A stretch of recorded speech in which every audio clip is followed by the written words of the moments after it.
Qala al-musannif rahimahullahu ta'ala nafa'ana Allahu bihi wa bi'ulumihi fid darain amin amin ya rabbal alamin. Wa amma istihbabu ta'khiris suhur, dan adapun istihbabu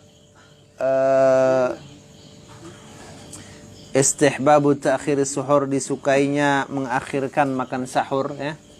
Pengistihbaban, jadi menjadi sesuatu yang disukai orang mengakhirkan makan sahur dekat dengan terbit fajar, lebih baik kita makan sahur gitu. Jadi semakin dekat semakin bagus. Nah gitu.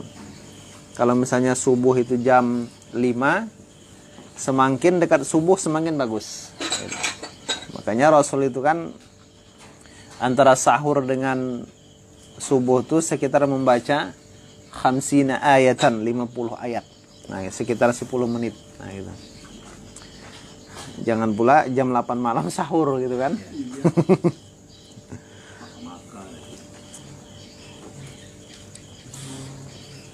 Fafil hadis, maka di dalam hadis baginda Rasul sallallahu alaihi wasallam, inna ta'khiras suhur min sunanil mursalin.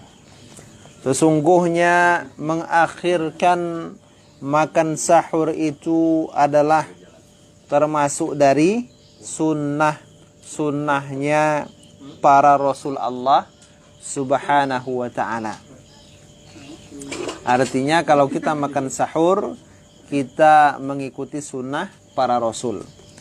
Rawahu Ibnu Hibban fi sahihih, telah meriwayatkan hadis ini siapa? Imam Ibnu Hibban di dalam kitab sahih beliau.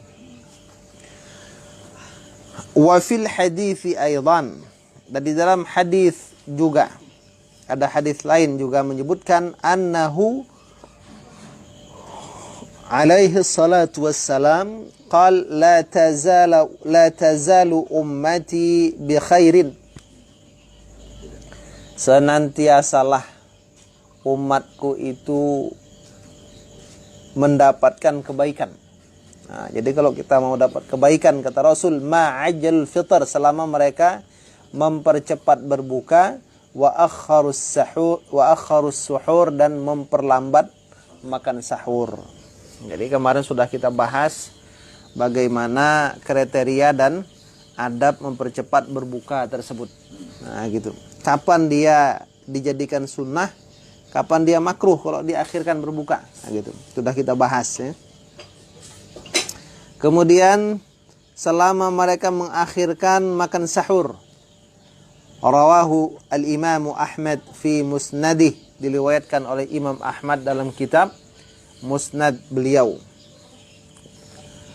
Walianna fi ta'khir hikmatun mashru'iyyatuhu wa hiya taqawi 'ala al-ibadati wallahu a'lam.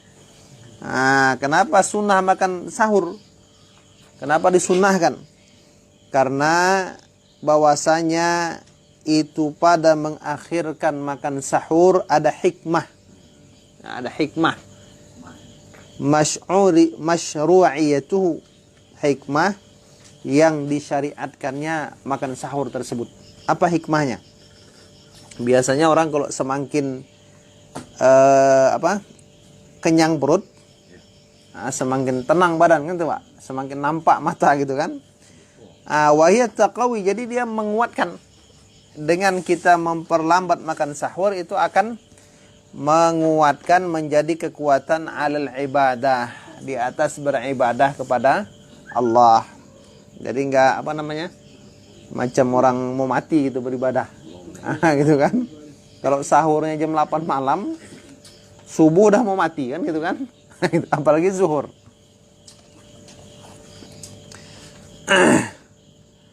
Wa'alam, dan ketahuilah olehmu, anna istihbabas suhur mujma'un alaih,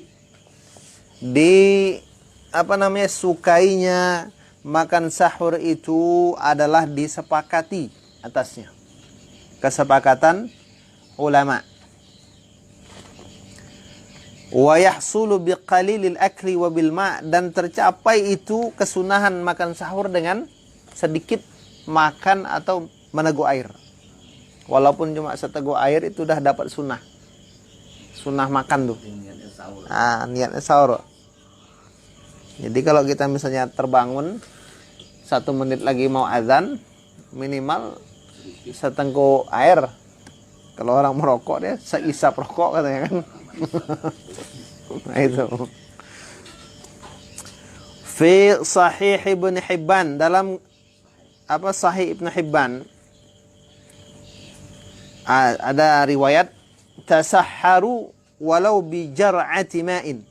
Walau bi jur'ati ma'in. Bersahurlah kamu, makan sahurlah kamu, makanlah kamu di waktu sahur, nah gitu. Walaupun dengan seteguk air. Nah, seteguk kopi.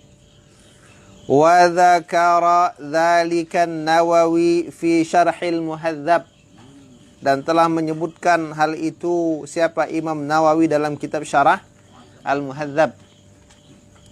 Wa yadkhulu waqtu suhur binisfil lail, dan masuk waktu makan sahur itu pada pertengahan malam. Nah, jadi kalau kita mau dapat sunnahnya itu begitu masuk pertengahan malam sudah masuk dapat sunnah. Nah, gitu. Berarti kalau makannya jam 8, Pak. Jam 2 boleh itu. Jam 1, kan? Kalau jam 8 enggak dapat sunnah, gitu, Pak. Apalagi jam 7 malam kan, pas buka puasa gitu. Tapi kalau tamu-tamu deh, nanti jam 1 makan, sahur. Nanti dekat apa niat tadi ya. Nah, boleh tuh, Pak. Biar dapat banyak faedah kan.